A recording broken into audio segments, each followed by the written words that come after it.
Welcome to the Growth Mindset Podcast with me, Sam Harris, your host. I invite fascinating humans from all walks of life to share their wisdom and unpack their mindsets and formulas for growth. Welcome to the podcast. I have Chris Lovett again, who I just like the way you think around doing less, and apparently so does TEDx, because they've asked you to do a TEDx speech, which is a great experience, and I'm sure you're going to smash it and enjoy it. I did mine 2 years ago now, so a fun chance to sort of chat about like my experience, any of your questions, maybe help you on like what you're trying to achieve with that. I'm guessing that it's basically a 15-minute version of your book that you're going for, or is it something else? Yeah, it's almost like 12 minutes of less, which I've kind of coined it as. But yeah, it's the book and then kind of challenging people to work less, have more impact. So there'll be like a hashtag work less, more impact at the end. So it's almost like taking all this story and these experiences of decluttering in personal lives and then being plugged back into a corporate world, or seeing organisations that I go in and support for a period of time and then come back out, and how the kind of parallels around decluttering and minimalism can work in a professional context. So that's pretty much what it's going to be about. But yeah, I've recorded like voice notes on my phone. So when I'm going to go out in the morning and take Daisy for a walk, I hear myself running through the talk. Yeah. And I'm going to see what that's like for the next week, to see if it sticks in the memory. Because that's the only thing for me is I can talk a good game, I can write a good game, but if I can remember the whole talk for that 15 minutes, that's where I might trip up. Yeah, it took me a while, but it sunk in. I think it's nice to... What tips would you give for remember the words? I would initially not aim to remember the words and just start with the topics that sort of chain together. So let's say you kind of have like 3 main areas, then within each area you kind of going to have like 2 examples or something. Try and sort of not know what the words are, but just sort of speak through those things and just take yourself through that. Like, okay, I've spoken for a bit. I know exactly what the next topic area is to jump into. And then like add each layer in, if that makes sense. Then once you've got through to the point where you've got like every single different example and like each sort of basic paragraph and what each paragraph is going to be about, then try and like remember the wording of that, because like the wording, if you've done a good job of it, has a much higher impact than just randomly rambling on each thing, which I'm sure you've obviously taken time to get correct. So I would certainly start with just the confidence of knowing exactly what the next paragraph is and sort of trying to just add layer by layer to the point where you've got all of that first. And then you can kind of drill each paragraph separately. Try writing it out a few times. It's a good one. You can also like sort of do flashcards where you, if you know like what the paragraph is, you just have like a prompt being like, okay, this is the paragraph on my story about my DVDs. Can I now say it word by word? Because I've just been asked this one. Flip it over if I got it right or not. Try it again. Then shuffle it back into the pack and come back out to it. That's a good one. Obviously, just hearing on repeat also helps. I don't subscribe to learning stuff in your sleep. I don't think putting it on whilst you're asleep helps at all. But if you can sleep with it on in the background, try it. See what happens. I do believe the whole getting good amount of sleep. Your memory's just way better when you have good amounts of sleep, and just reading it last thing before you go to bed, and kind of when you wake up. And I think it's the more points, like doing 2 hours on just that and then not doing it again for 3 days versus doing 10 minutes on it like every 3 hours. It's much better to do interval training, if that makes sense. Yeah. Something I found on a different thing with mindset was if I wanted to learn a new skill like juggling or something, it's really hard to try and learn juggling for an hour because you just drop balls the whole time and it's super depressing. But you can kind of do it for 10 minutes and it's okay to drop balls for 10 minutes. That's about like, if you just do it, say I'm going to have a break for 10 minutes every day and do some juggling. After a month, you can juggle, for sure. It's just sort of sleeping on it and the repetition makes it better. So that would be... Are you saying that because you're a good juggler now? No, I'm just saying that because I found that a really good way to get into it. I found it hard to... Like, I'd pick it balls up for like a minute and I get bored. But I was like, if I just set a timer, stick a podcast on, and just accept I'm going to drop balls for 10 minutes, it's fine. And it gives you the time space just to like push your boundaries a little bit, and then to sleep on it, your muscle memory or something just enhances a little bit each night. And then suddenly, like after a week, you start catching some of the balls, and then you get to being able to do like 7 catches in a row before you sort of start having balls that are flying further. And then you just get a lot more comfortable. And it's the same with trying to learn guitar, handstands, all these kind of things that Rubik's Cube or something that you can't really practice for a full hour, but you try and do it and you just fail instantly. It's just like, it takes you over that barrier of instant failure to keep on practicing and then just doing it every day. So I call it skill breaks. Yeah. So people used to go for smoking breaks and they didn't smoke, but I just go stand outside with them and like juggle or do whatever it was that they were doing and hang out. Nice. So that's... It's quite similar because it's almost a bit about how I managed to get the book out. It was not by these really long 8 or 9 hour sessions of writing. It was small bits where I felt myself in flow or in the zone, which would generally be in the morning. So I would get home from walking Daisy and I'd be like, right, I've been outside, I've got some energy, I'm refreshed. And I would start typing. I was like, oh, this is good. I might use this. Yeah. Carry on. And then every now and then I go, oh, biscuit.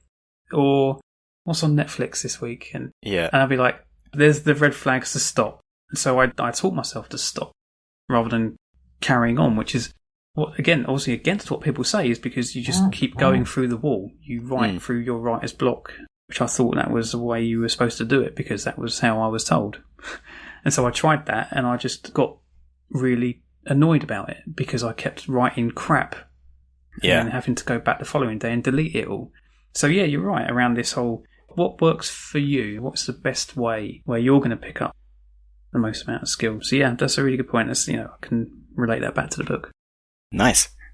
That's good to hear. So I was wondering, some people say, I think it's just different. Some people say they have to write like for 4 hours every day in the morning or something, or give themselves a must write 3,000 words, and other people manage to fit in half an hour before they start work each day and somehow get it out.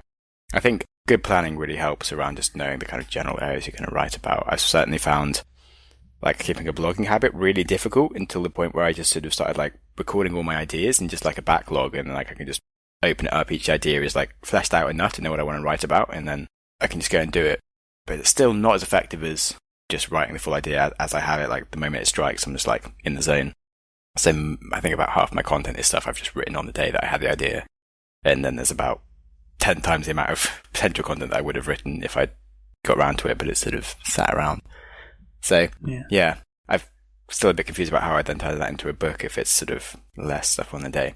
But I am thinking that like a lot of the writing that I am doing currently sort of is amalgamously stuff that could then go into a book kind of thing, like the stuff I wrote about, like the guy that was stretched too thin versus Derek, the kind of is an absolute beast, or well, I haven't written like the pool table example, but that seems like a nice one that you kind of could put into like a decision framework or things. Yeah. Cool. So these are the things, right? So having a really good... So I had a really good editor. Yeah, that helps. So I just kind of brain dumped and vomited onto the pages. Because again, I wasn't a professional. This is my first go at doing this. And so I said, what's wrong here? What could I improve on? And so having that kind of independent eye going, oh, you've waffled there, get to your point here, or I love this, build on this. That was really beneficial for me. And it taught me how to write better. Yeah. And so rather than me going in, so I did this, and at this time this happened, and this happened, it was more of a case of, well, when I got out of bed, what was going on? I was feeling the cold and joint aches and the time. And so it's almost like you're building a scenario and a situation that people can also be in. You're sort of almost writing like a movie sort of script for like how it's actually going to be shot or something, and then people actually kind of feel like they're in it. Yeah, so I kind of learned how to do that, and I would have never have been able to do that had I just gone off and done it on my own. I had my own kind of view on what good looked like, and it looked like a big list.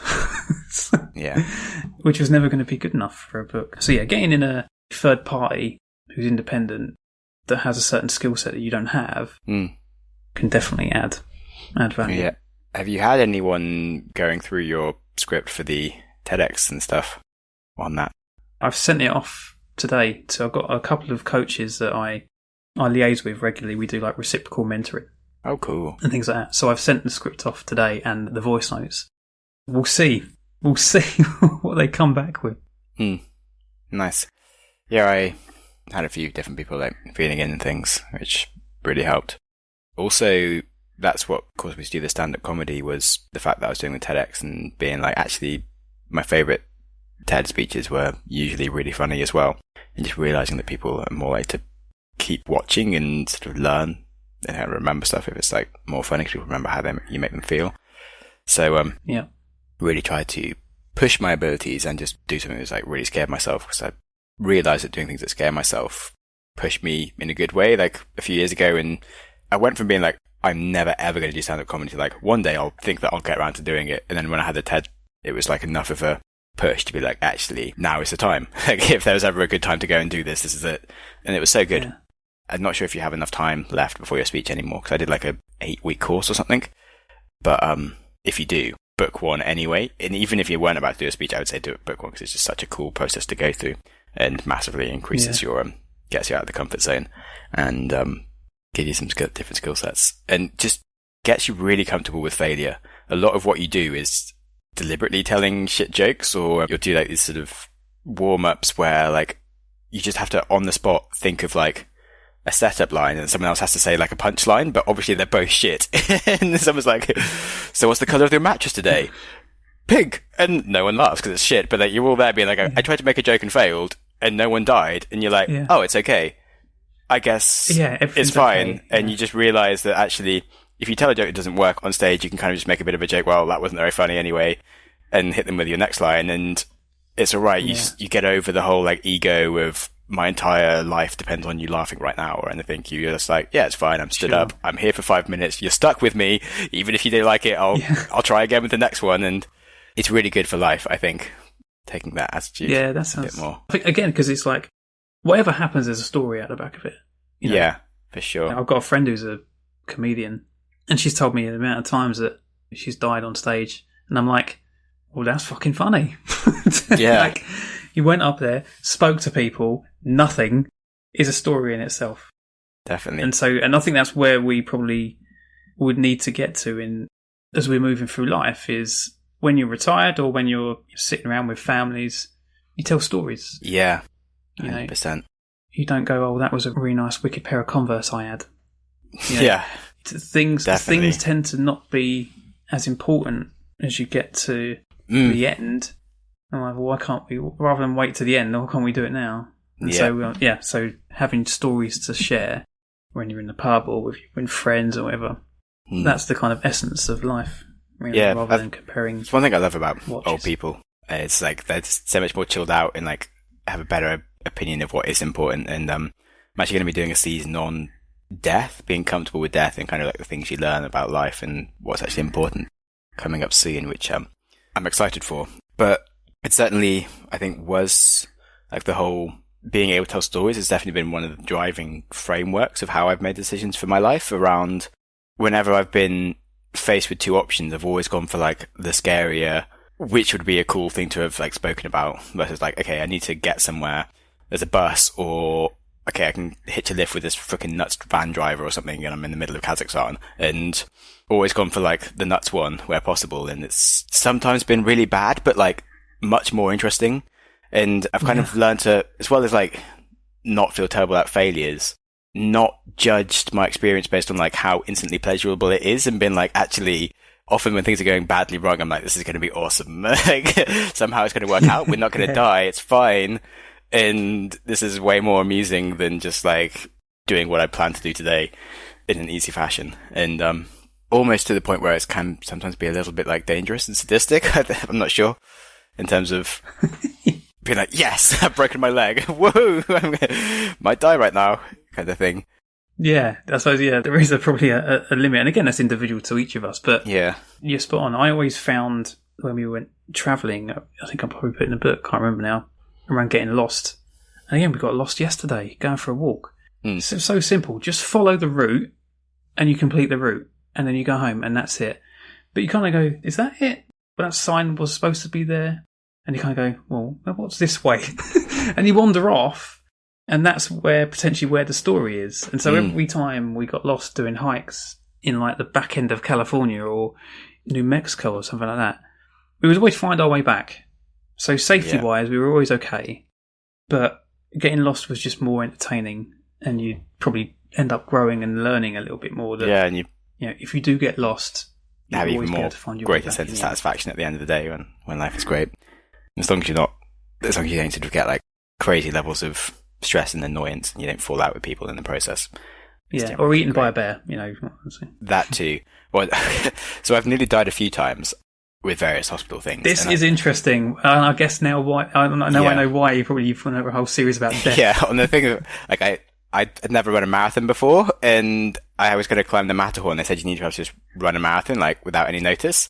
And so I went for running a marathon without eating or drinking, and got to the last mile, collapsed in someone's garden, and was like, I needed to be in hospital. Like, I've had a few times where I need to be in hospital with nearly dying, and like, I just had that sense within me, like, I just need an ambulance right now.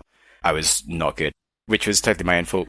Anyway, tangent. Back to the first tangent I was trying to go for about being eaten by a bear. So I've nearly died a few times, and I was texting my friend because I'm going to Arctic in April to Svalbard, which is like the island full of bears, and you're not allowed to go outside without a gun because there's so many bears that eat you. Oh my God. And my friend was like, you know what, Sam? I think if you die anywhere, it's going to be the Arctic. And I'm like, don't tell me that. That's like, I don't want to die on the Arctic. It's like, oh, but you like being close to death. I'm like, but I don't want to actually be dead. And now that you've said that, it feels like a sort of a premonition of like, I'm actually going to now die on the Arctic, and you've just told me that this is the place I'm going to die. Like, so. Well, it's recorded now, mate. So, Yeah.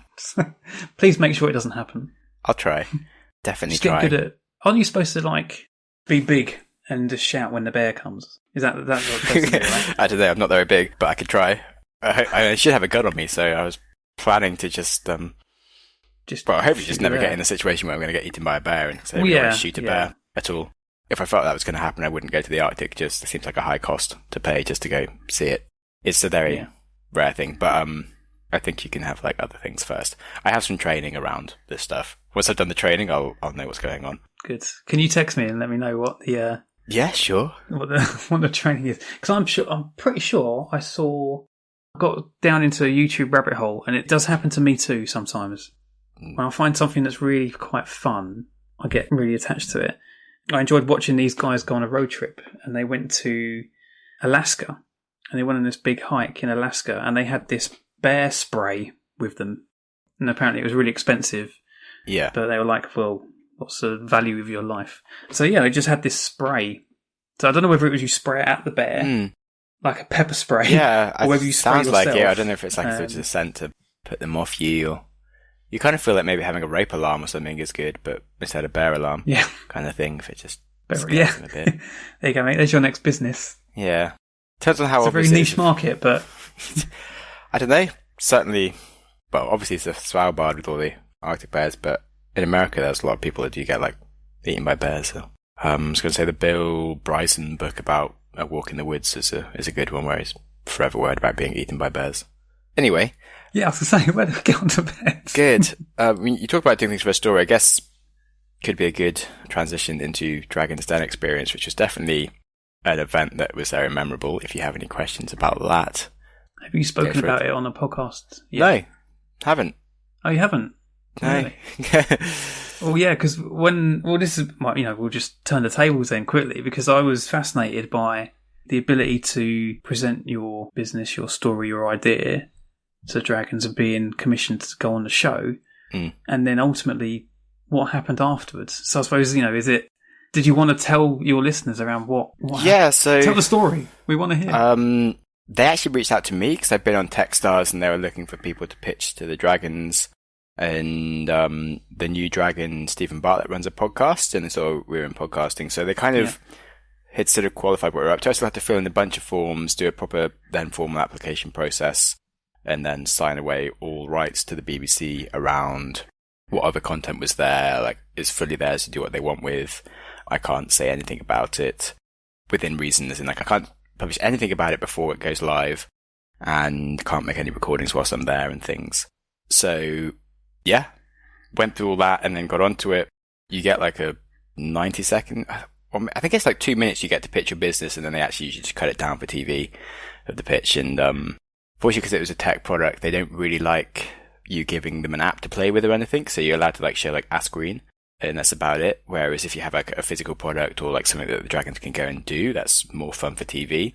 So I already kind of lost some points there. Like there was nothing TV worthy that I could do with the app besides just saying what it was. Then the event was really weird because you had like a whole day for filming, and you film, well, you see them answer like one question before they go in the den. That's about 30 minutes worth of questions they ask you, and they pick like literally 5 seconds where you say something that matches what they want to tell for that story that you're about to go and sort of have. So that takes a while, and so you had to turn up really early to do that. You then have to do all the filming in the Dragon Den set without the dragons there. So you film like the walking onto the lift and the walking out, and generally standing around to get body shots where you had to sort of do different sort of poses depending on whether you were happy or like worried and things. And also the waiting around in the room before you go in. That's all already filmed before you do it. And then the other different entrepreneurs will go and do their thing with the dragons, and dragons will have lunch or whatever, and it can be pretty slow. They generally try and get 4 or 5 to 6 done a day. And yeah, you then do your own one where you kind of just walk on, pitch, and dragons start asking questions, and so much more chaos than it seems like TV cuts, because the dragons are constantly talking over themselves and not really listening, and it's just chaos. And they kind of squabble a bit, and then they're trying to get to their TV moments as quickly as possible, and so they're not really listening. They're just trying to sort of quickly make an opinion where they can then sort of come out and give you some like big advice or ask a difficult question. Also, all they're trying to do is make TV moments where they look good. They're not really trying to actually make a good business decision as such. They just want to make it quickly look like they know something cool and get a TV moment done. And yeah, it wasn't too useful that they had no real clue how podcasts worked or what they were doing. So mostly Stephen was having like a laughing fit at how dumb the other dragons were. So he's like the podcaster one, and the rest of them had no fucking clue what a podcast was. And I was pitching a podcast company. Wow. And so that was chaos. And eventually Stephen was like, oh, Facebook is going to kill you, which made no sense at all. And then they wouldn't let me defend myself. And I was like, okay, it's not a place to listen to your podcast. Not everyone's on Facebook kind of thing. And they're like, just laughed at me for like the fact that clearly everyone is on Facebook. I'm like, okay, well, that's statistically less than half the world is on Facebook. What are you talking about? Like, stop laughing. Anyway, that was kind of weird. I got an offer from Tuka, and then it was a very confusing, really fast experience. Deborah like went out after Stephen did. The other lady, she'd been kind of nice, had no idea what podcasts were, then just sort of went for like a random throwaway comment of like, your business is not investable and neither are you. And so I'm out. Just for her TV moment. Wow. Afterwards was like, sorry about that, by the way. I'm like, that's not going to be on TV. Just the bit where you tell me I'm an idiot on TV. Why did you do that? Thank you. Yeah. So that wasn't great. Then Peter was just like the least nice human I've ever met, possibly. Of like, I don't even understand how someone can be that horrible to other humans and just treat them like complete shit. So don't have any good words to say about Peter. That was odd. But yeah, Tuka was nice. Didn't really know what he was investing in, but was like, oh, why not? And then I couldn't take just his offer. And so that was that. And afterwards, everyone was like, oh my God, are you all right? And I'm like, yeah, I'm fine. It's because it didn't really matter to me like that much what I got invested in. But all the people were like, oh my God, do you need therapy or stuff? I'm like, I don't think I do. But then I had like other things going on. So I was like, yeah, I'll take the therapy. And, but I can see why other people get like really shaken up by going on the show in terms of like, when you have someone like Peter just being really, really unpleasant towards you, and people just saying things like, you have a terrible business and you're a terrible person just for the TV sake of doing it. It's like, it's not really that nice as an experience. Yeah. Especially if you're worried about like going onto public TV and these things and looking like an idiot.